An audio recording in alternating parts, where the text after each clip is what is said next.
Welcome to the Science of Success with your host, Matt Bonner. Powered by RedOrbit.com. Welcome to the Science of Success, brought to you by RedOrbit.com. I'm your host, Matt Bodner. I'm an entrepreneur and investor in Nashville, Tennessee, and I'm obsessed with the mindset of success and the psychology of performance.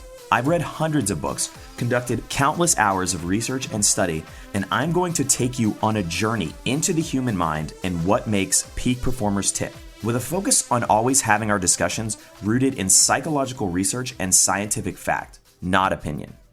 This week, you're going to learn how to uncover the software running in the back of your mind, how to rewire your brain by understanding your neural pathways. You'll get a very helpful definition of the term peak state, learn how to create a better alter ego of yourself, and much more with our guest, Andy Murphy.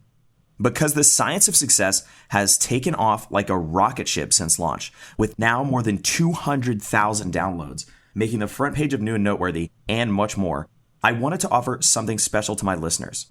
We've just wrapped up the giveaway of my 3 favorite psychology books, and the winner will be announced on the next episode of The Science of Success. So, to give something new away, I'm giving away a $100 Amazon gift card to one lucky listener.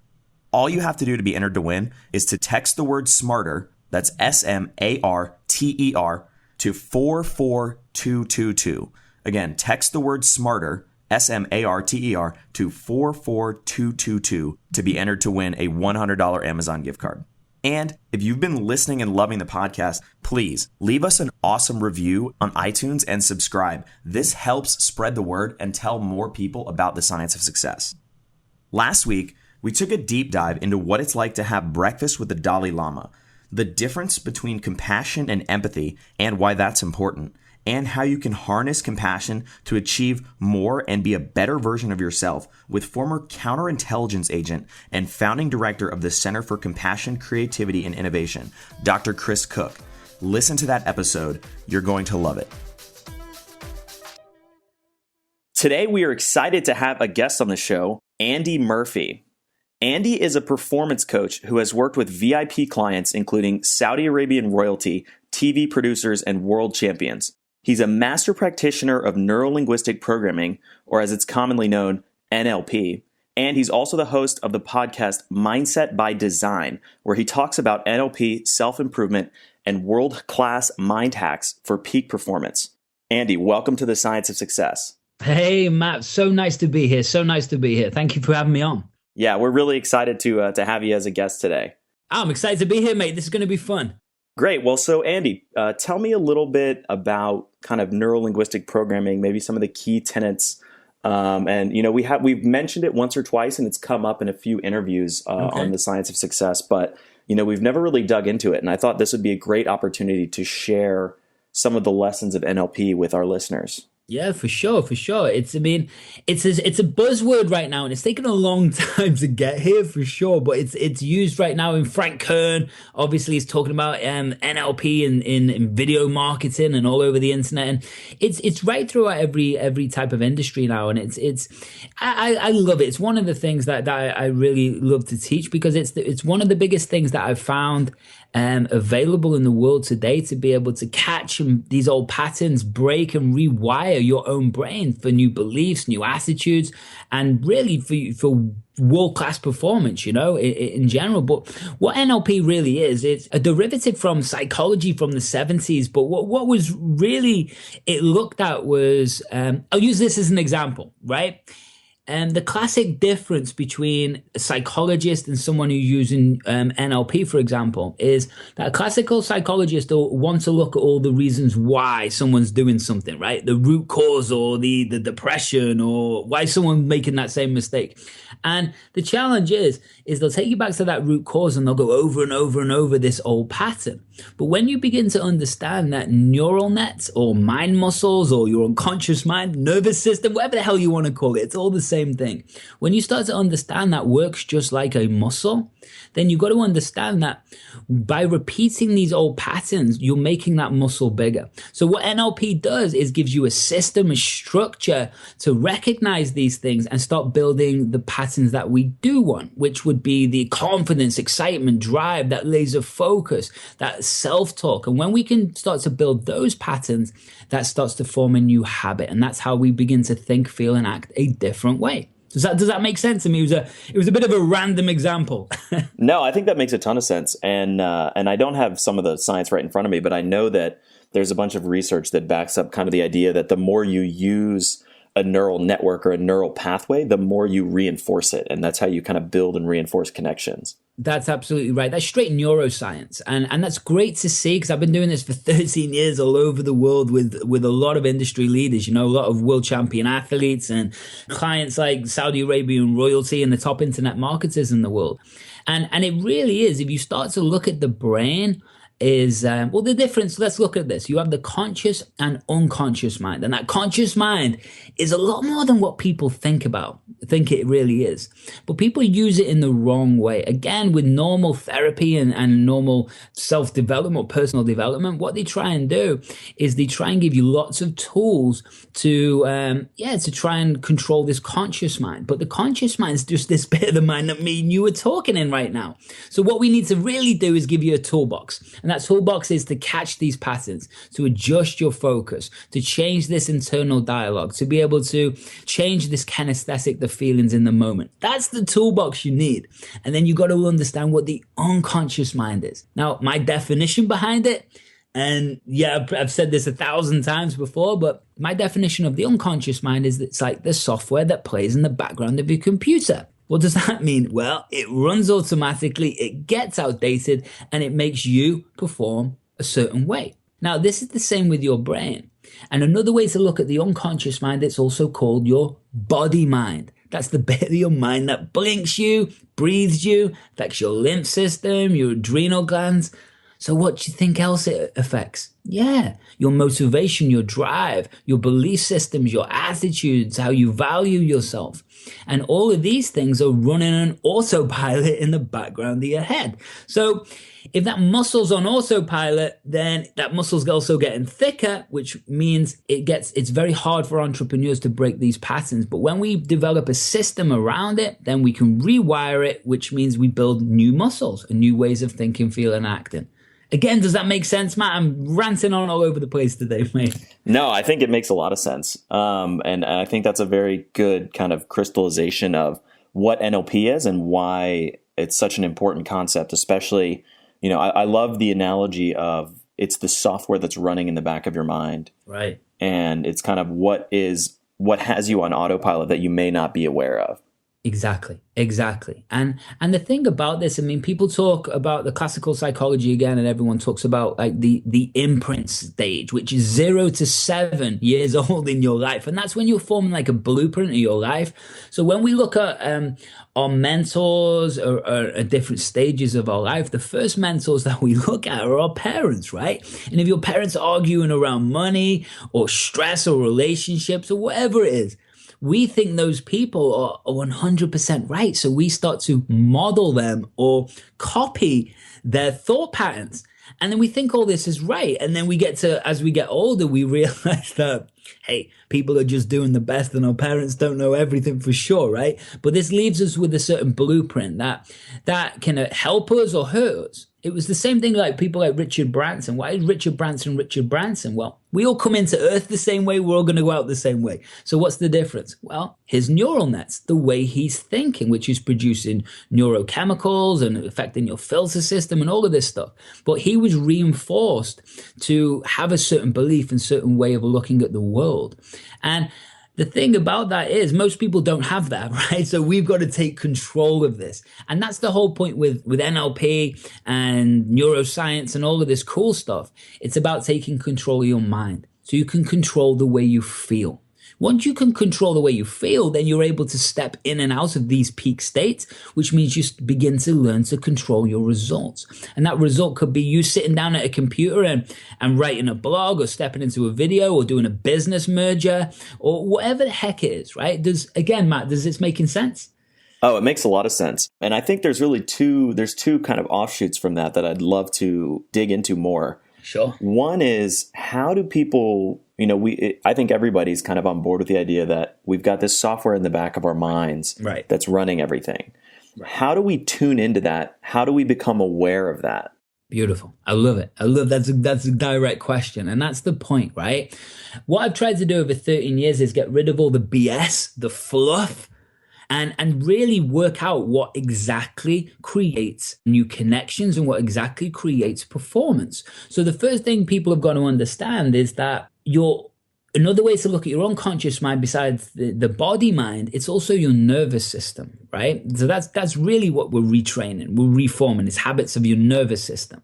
So realize this, when we're born, our mind is like a blank canvas. Now, is that strictly true? No, because we have genetics and epigenetics and all of this other stuff, but let's just pretend your mind is like a blank canvas. Every single time we have an experience, whether it's good or bad, what happens is we form the neural net or the mind muscle, whatever you want to call it. And at the end of that piece of software, there's like a movie, okay? And that movie is about the experience that we made.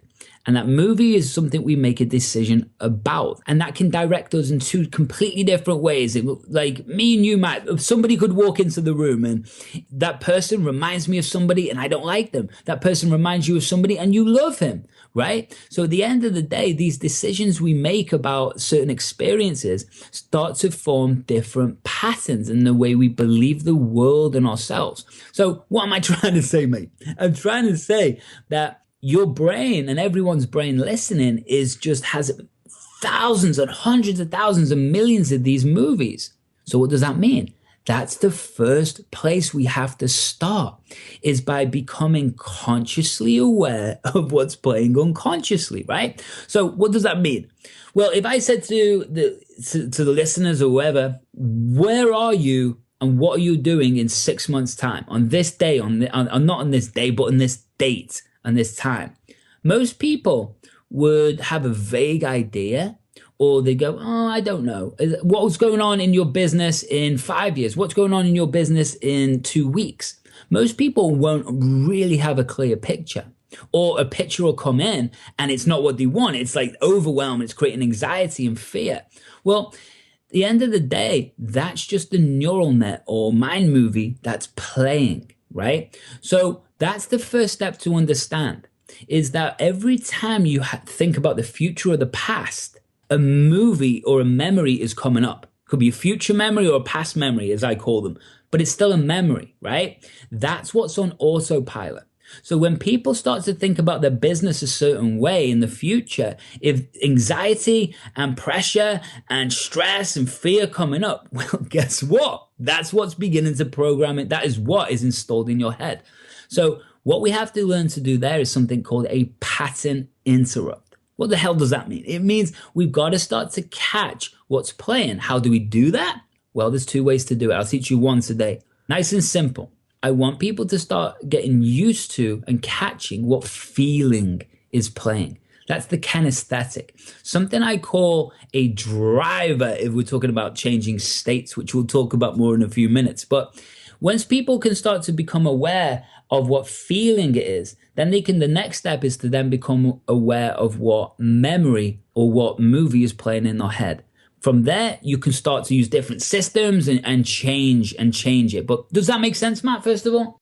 Yeah, I think that makes a lot of sense. Awesome. And that's what we want. So the next step is to then, once we've interrupted it, we become consciously aware of what's playing. So then what we have to do is change it. Now, the biggest way to change it and the fastest way is, well, there's different ways, but a nice way to do it is start to use our internal dialogue, right? Because this is an amazing thing that I had a client once. I remember this. They gave it, Andy, I've nearly shut off this self-talk. I've nearly shut it down. I'm so close. Can you help me get rid of it? And I'm like, why the hell do you want to get rid of it, man? This is your best friend. Because what we got to understand about this internal dialogue is that it's on constant autopilot. And we actually say around 50,000 words to ourselves inside our own head every day, right? And so if you're saying 50,000 words to yourself inside your own head every day, and each one of those words is connected to an emotion, then often you've got to start understanding that it's like someone sitting in your ear going, you suck, you suck, you suck, you suck, right?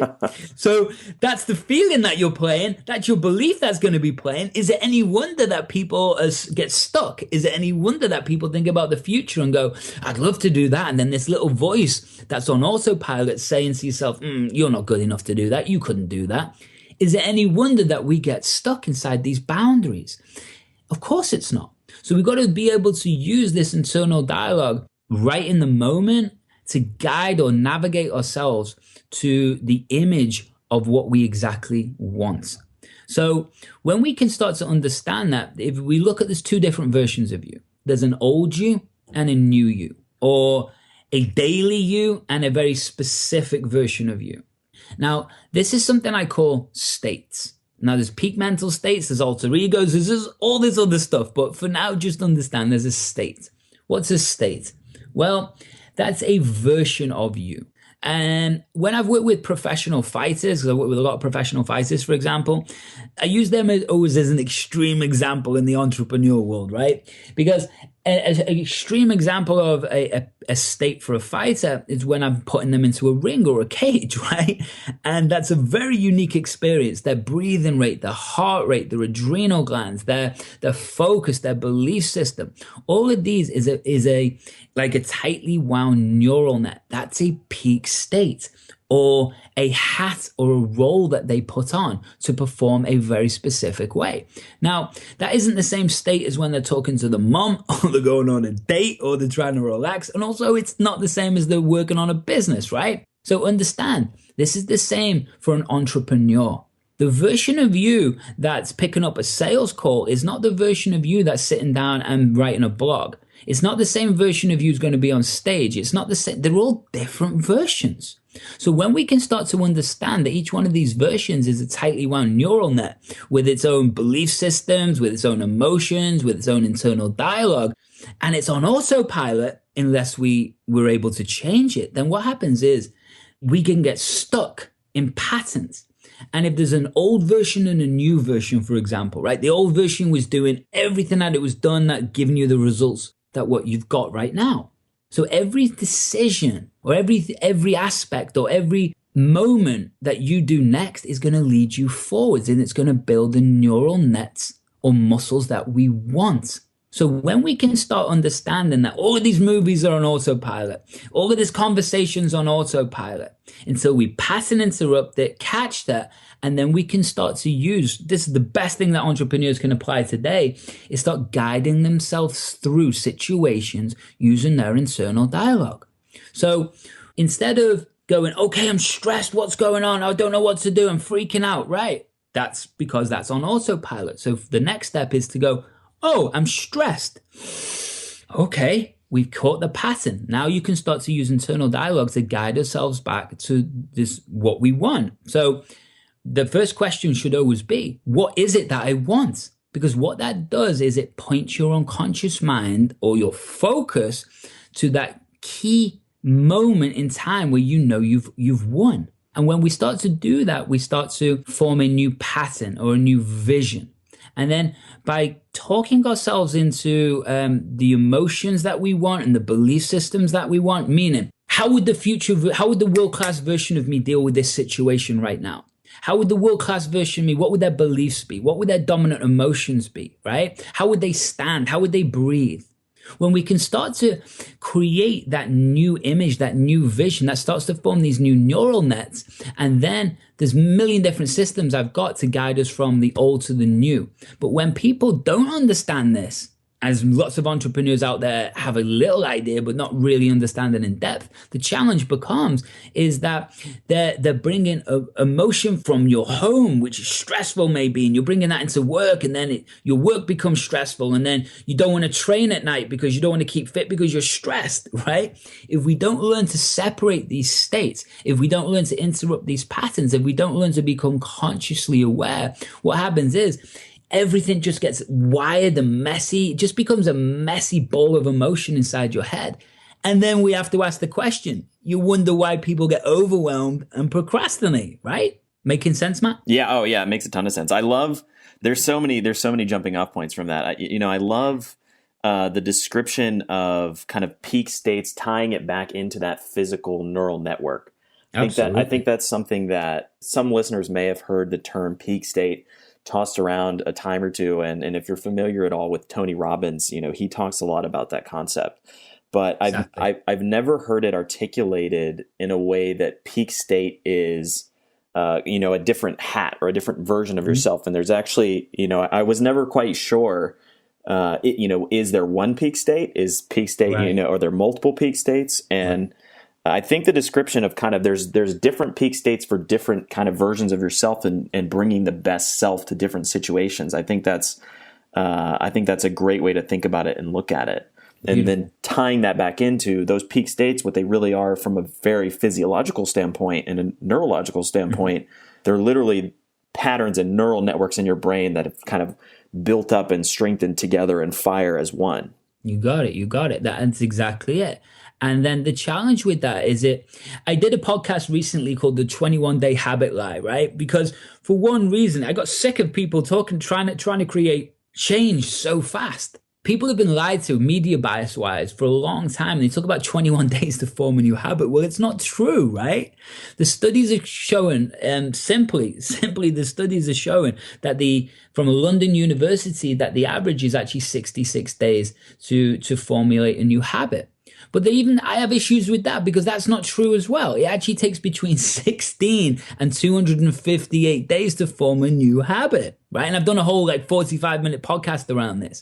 But the challenge is people, because of the society and the way we're conditioned and the new belief systems we're put into, society trains our brain a very different way. And you got to understand, society is also a business, right? And it's designed to make money.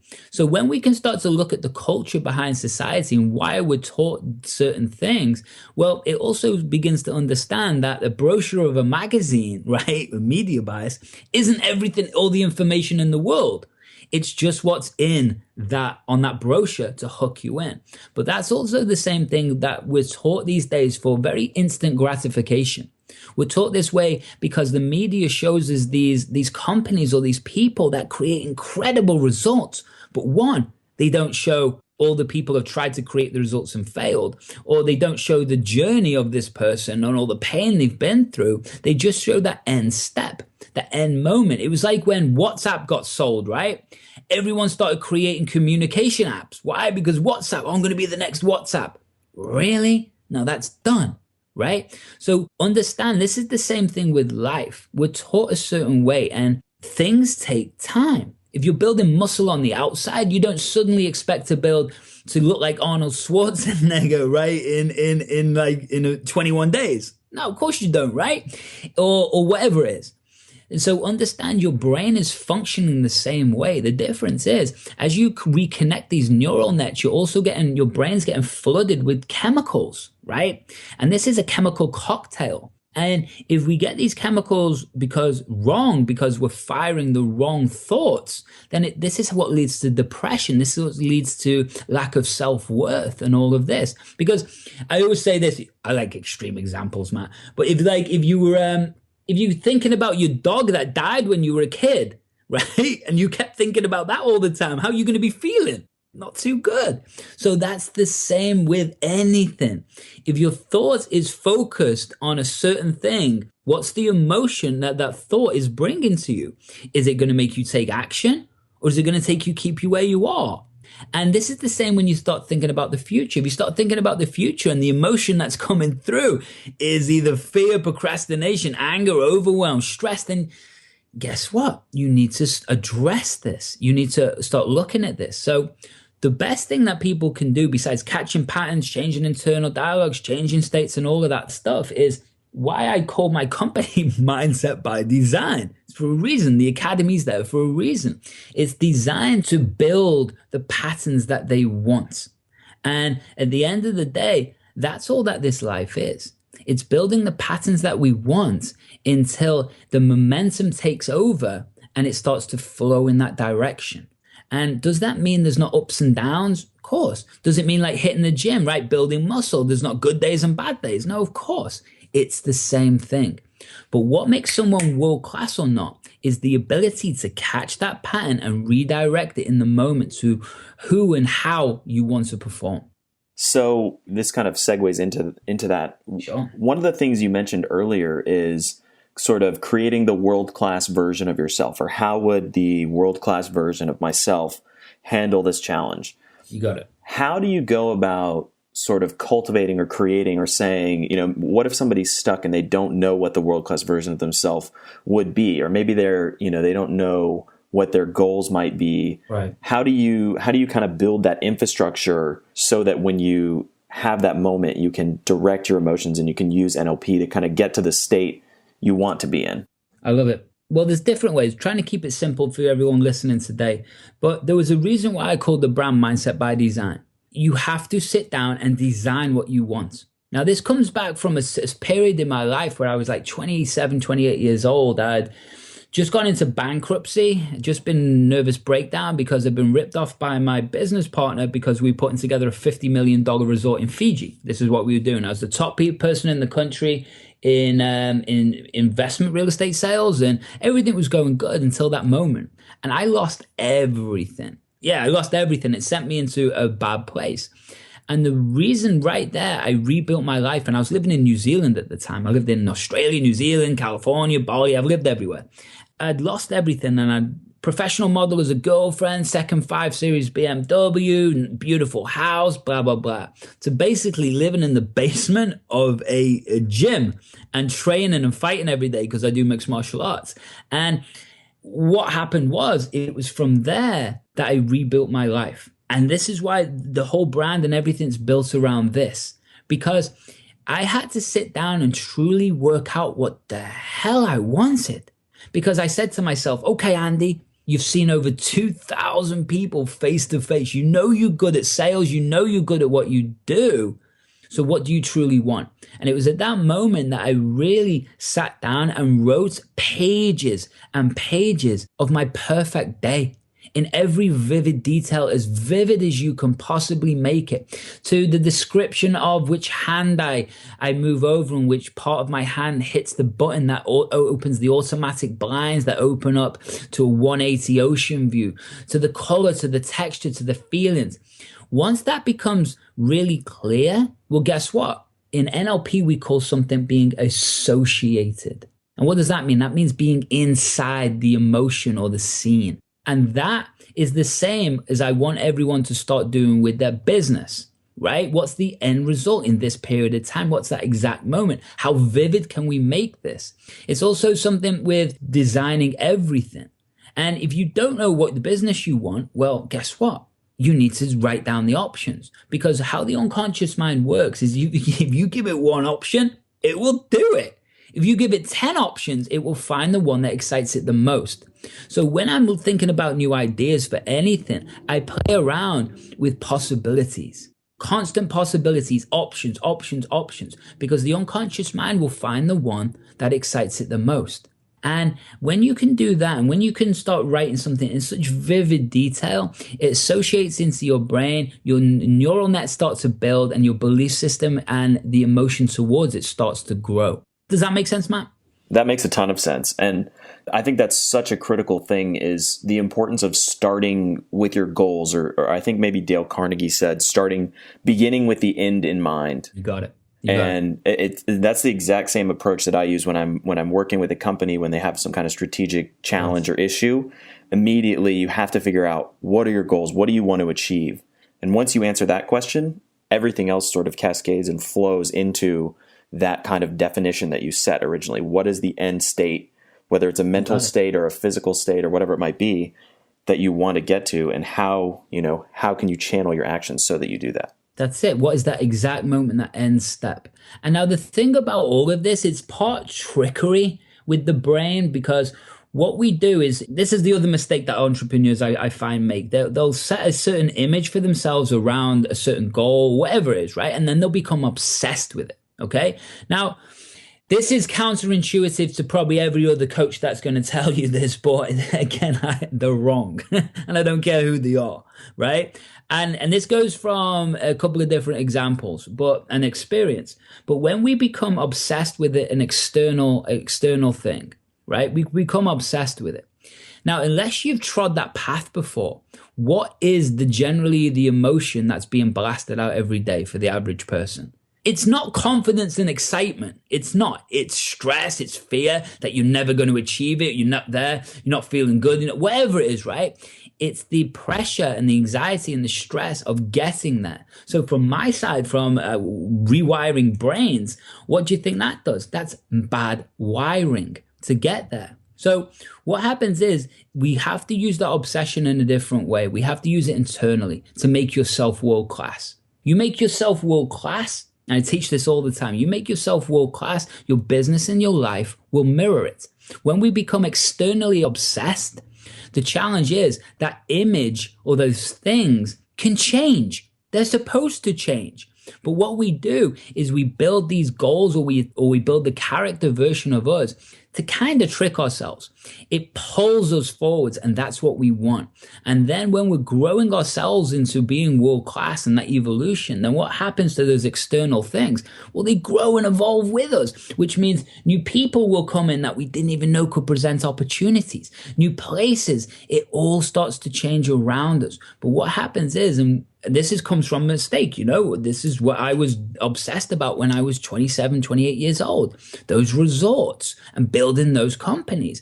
And that's because I changed my focus to obsession externally instead of OCD and obsession internally, which is what I love. Then what happens is we don't allow what's around of us to flow and adapt and change, which is the definition of evolution. I think that's awesome. So I want to change gears a little bit. And I think we can still layer in some of these lessons from NLP, but I'm curious, what are some of the commonalities you see among the world-class performers that you coach and that you work with?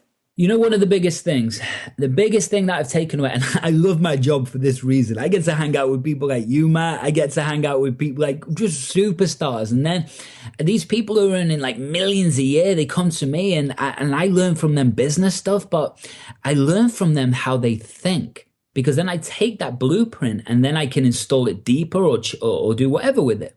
But the biggest thing I've found, there was this client, one of the top internet marketers in the world, very, very famous guy.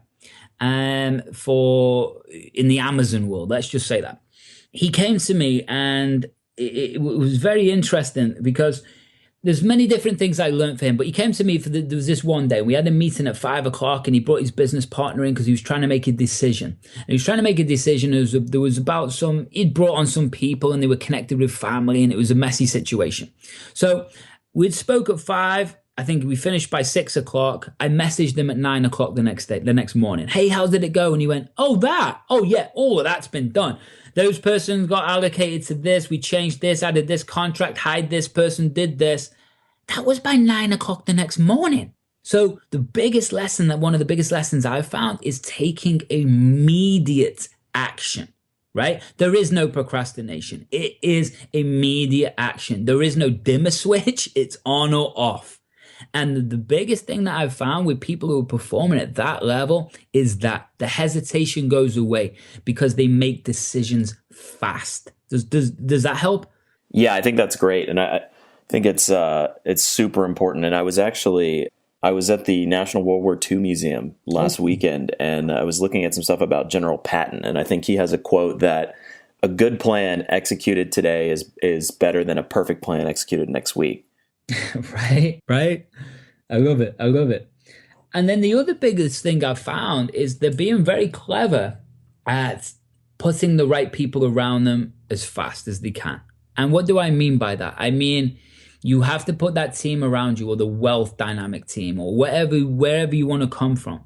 But they also have the ability, and I love this and I've learned this a lot, is not to, again, attach to the person.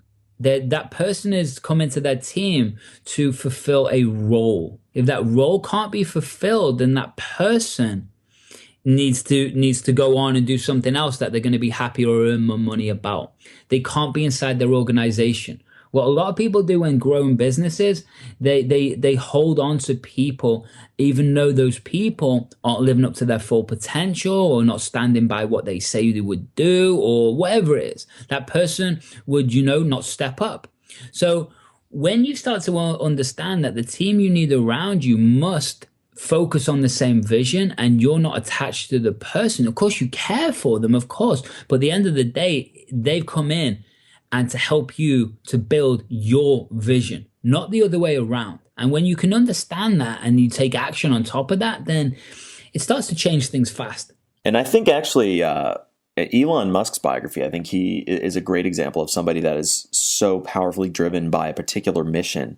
Yes. And so laser focused that, if you're not on board with it, the mission is actually really a powerful tool in the sense that people gravitate to it and it enables him to attract amazing talent when his mission is, to colonize Mars. Yes. But to save the human race. That's the point. Yeah, it's a great autobiography. I did a podcast on that whole autobiography actually. Amazing.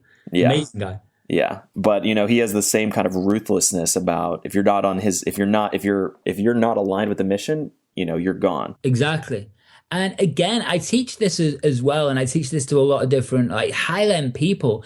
It goes back to that why. I know it sounds cheesy, and it really does even me saying it, man. But what is that why for Elon? He doesn't really care about his family or everything. His why, his driven, his obsession is to become the best version of him so he can step up and save humanity. Now, we need people like Elon. But you know what the happiest people I've ever seen in the world are the people that have very little and they live in Bali, right? And they're just doing their daily things. So for everybody, it's about what your level you want to play and your why, because some people just want to earn, $5,000 a month on autopilot and they're done. That's it. I'll just maintain this and I'll travel the world for the rest of my life. And you know what? That's pretty damn amazing. So for some people, they want to save humanity. So for some people, you just want to be able to relax and enjoy life. So it simply depends on what is that person's driving force. I also don't think that everyone should be trying to change the world, right? Because that's not my drive is to change 100,000 entrepreneurs achieve their dream in my life. But that's my vision. That's my dream. Now, for someone else's, everything changes. So I think it's a very personal thing. And when I say world class, I don't mean you're trying to be the president, right? I mean, world class is your individual world class. Whatever makes you happy, that to me, then you're winning on this journey of life, right? I think that's a critical distinction. It'd be the best version of yourself. Yeah, because who else you going to be, right? Because what happens is that I know what drives me every day, and I'm sure it's the same with you, Matt, right? I know because you're just obsessed with learning and growing and evolving, and I love that about you, mate. And I think it's the same thing. You have to become your best version. Because the thing is, doesn't matter, I know this from martial arts, right? It didn't matter how awesome I thought I was at that point. I've been training my butts off, everything. That day someone will go, just beat you. And you're like, damn. So it doesn't matter if you're trying to earn $1 million, there's someone with $100 million. If you're trying to earn $100 million, there's always someone with $1 billion, right? If you're trying to be the fittest athlete in the world, there's always someone who comes along that's fitter. So to me, it's not being in competition with everybody else. It's being in competition with yourself. And when you can use that, then you're always creating momentum. The other side of it is when we start focusing on other people's missions or journeys or what they've achieved, it can knock you back. It can really give you self-doubt. Oh, that person achieved that in that amount of time. I've been doing this for this long and I still haven't got there. Right. Well, what happens? Maybe you're not meant to. Maybe, or you change your business model, or you change your balance of your lifestyle, or what is it about yourself that you need to change? Because when you look at other people, you're thinking like this. And which is a very powerful question, by the way. So what is one piece of homework that you would give the listeners in terms of concretely implementing some of this stuff in their daily lives? Beautiful question. And it's going back to a real, again, I feel a little bit cheesy even saying this, but it comes from my own personal growth. It's understanding anchoring, and it's understanding what that really means. And what do I mean by anchoring? Anchoring is an NLP term that gets thrown around everywhere by people who don't really understand what the hell it is. I heard that a top guy recently putting courses out, really good guy. I mean, worked with amazing people. I got a lot of love for him, a lot of respect. But he was talking about anchoring, and he was saying that there's you have to have an external anchor. An anchor is a trigger, and I'll talk about that in a second. But just understand it's a trigger. So you can only set triggers or anchors externally. Well, you can't. It's also internally. It's both things. And what do I mean by that? What's an anchor? It goes back to Pavlov's dog experiments, and actually goes back even before that. But Pavlov made it public and notable. And what it was tuning forks, dog, and food. And he'd ring the tuning fork, put the dog's food down, the dogs would salivate because they'd associate the tuning fork with food. So then what happened was, take the food away at some point, just ring the tuning fork, the dogs would still salivate because they'd associated the tuning fork with food. So in our lives, we have negative and positive anchoring. You know, you could look at your phone and see someone's name and go, oh my God, I don't want to talk to them. But that person could be offering you $1 million. You don't know. That's an anchor. So how you're looking at people, places, things, events, music, your office, everything, they start to become anchors and going to trigger a certain emotion in you. So the best bit of advice I can give you is a couple of different things. One, your routine. And now everyone talks about morning routines and all of that. Yeah, but there's a reason. I won't go into the science behind it today, but we want to change those neurochemicals in the morning. We want to light up the neural nets that we want. Basically, we want to step into that peak state in the morning. Why? Because it's allowing us to build those neural nets that we want. And so what I want you to understand is, when you can set a little routine for yourself in the morning or nighttime or whatever it is, before you're stepping into picking the phone up, before you're stepping into a meeting or whatever the heck it is, if you can have a little routine, what this starts to do is starts to build an anchor. Ta-da! Which, what does that anchor do? It starts to light up a certain feeling in you, a certain belief. To put that in a simpler way, man. How many times you heard a piece of music and it instantly takes you right back to that moment? Those thoughts, those feelings, you can taste it. That's an anchor. So we can use that in a performance enhancing way. And when we can do that by surrounding ourselves with the right music, the right people, the right environments, then those things start to become anchored, and that's how we get momentum, right? But does that make sense, first of all? Yeah, I think that makes a lot of sense. I could go on forever, but I'll have to shut up, mate. Otherwise, I'll keep talking. So what are some books or other resources that you'd recommend for people who want to learn more, both about anchoring or more broadly about NLP? The best guy is one of the co-founders. Now, he's a little crazy, but he's amazing. And there's two different guys, John Grinder and Richard Bandler. Richard Bandler they're both the co-inventors of NLP.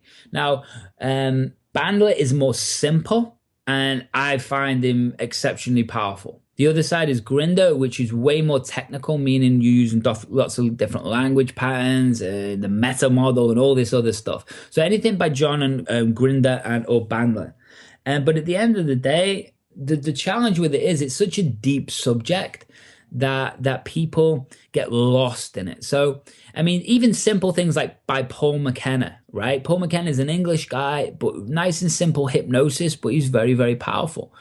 The other side of it for business and using NLP, well, that's why I built my brand, for that simple reason.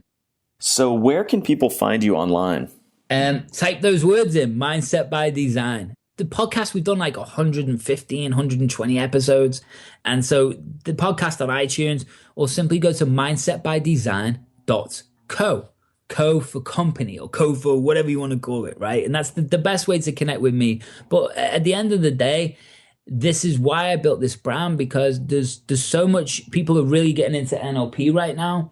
And it's really about getting over, don't know, weight loss or smoking or feeling good, but there's nothing specifically about entrepreneurial business acceleration, you know? Got it. Well, thank you so much for being on the podcast, Andy. And, I think the listeners are going to love a lot of this stuff. There's some great information about neural networks, NLP, peak state, and kind of how to really understand your own emotional states. So, I think this is some great content. Thank you very much. We really appreciate having you on the Science of Success. Appreciated being here, and hopefully, that helps all your listeners. Absolutely. And anytime for anything you need me, buddy, I'm always here. Thank you very much, Andy. Thank you, Matt. Thank you so much for listening to The Science of Success. Listeners like you are what make this podcast possible. If you enjoyed this episode, please leave us an awesome review and subscribe on iTunes. This helps us reach more people. And as a thank you to you for being awesome, I'm giving away a $100 Amazon gift card to one lucky listener. All you have to do to enter to win is to text the word SMARTER, that's SMARTER, to the number 44222. Thanks again, and I'll see you on the next episode of The Science of Success.